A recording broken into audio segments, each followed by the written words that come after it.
Sono qui con Rob Hopkins, per molti non c'è bisogno di presentazione, per gli altri dirò che Rob è un ambientalista, un ecologista, uno scrittore, però soprattutto il fondatore del movimento Città in transizione, un movimento che nelle sue premesse ormai ha dei valori che si sono imposti e che si stanno imponendo sempre di più in tutto quanto il mondo, direi quasi in maniera irreversibile.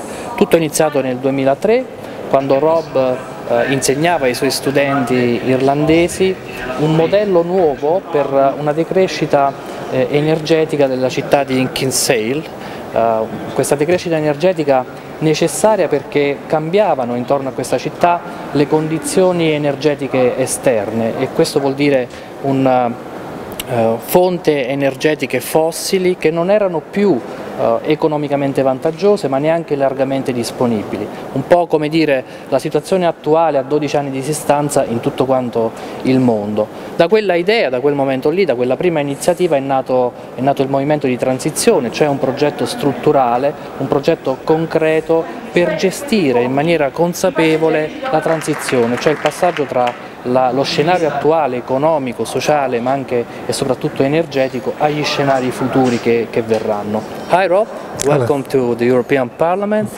We are very happy to be here with you. Thank you. On the other side we have the Italian people.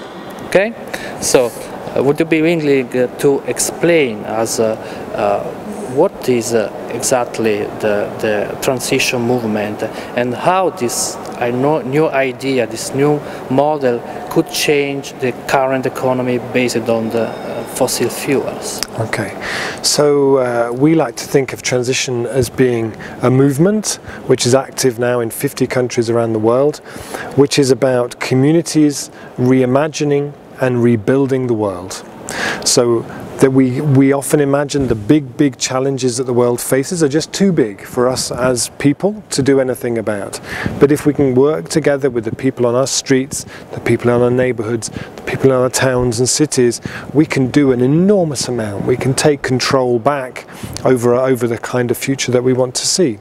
So transition, I think, is distinguished from other movements because it has an element which is about building a new local economy that starts with us, but also it's a process which pays attention to how the group works, what we call inner transition, to say this isn't just a process of solar panels and community farms and electric cars, it's also a process about how we work together, how we support each other to make this really sustainable. So it's something I think which arrived in Italy in about 2007, and there are many transition groups across Italy who are doing really remarkable things.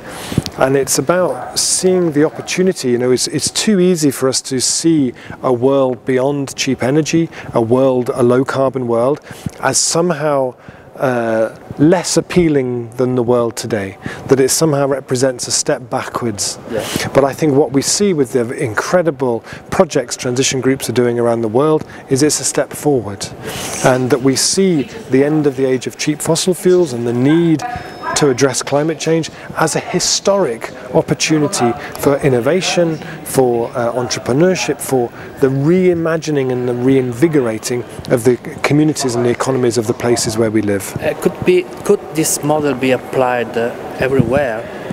For example, could this model be applied in Africa, where we have an incredible migration crisis ongoing? We originally designed transition to be a model for the affluent West, so the West could reduce its emissions and meet the developing world at a stage that was equitable and just. What we've seen though is really interesting is transition starting to emerge in the developing world, in many places in South America, in favelas in Sao Paulo, in South Africa.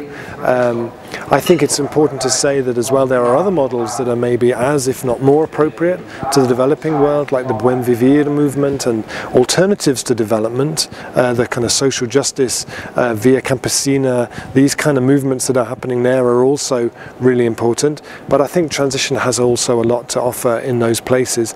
But I always say, you know, I don't live in those places. I can't say what transition should look like in Africa or China.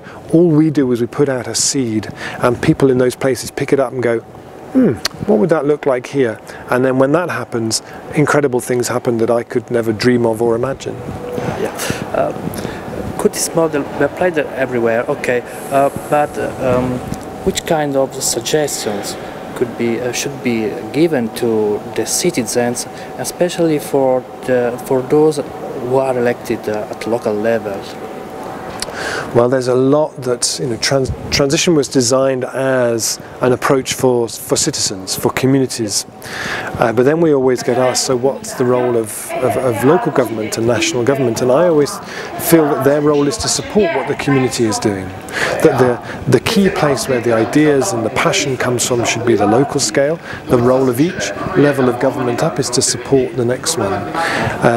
And I was recently in a place in France called Ungersheim, where there is a mayor who is very, very excited about transition, and we're there, we see a transition led by the mayor, and he has brought in lots of new participative democracy, installing renewable energy, new local food systems, reducing the carbon footprint. But all of the measures he's bringing in are a step forward. All of the things he's bringing in are exciting and a progress. So what does local government, what does national government look like when it's underpinned by transition, by thinking about resilience? You know, we see examples of those in different places, but we need to join it all up, and then we could move very, very quickly. Rob, we fully agree with you, so thank you very much for your contribution and for your availability. Prego. Thank you. Passate parola.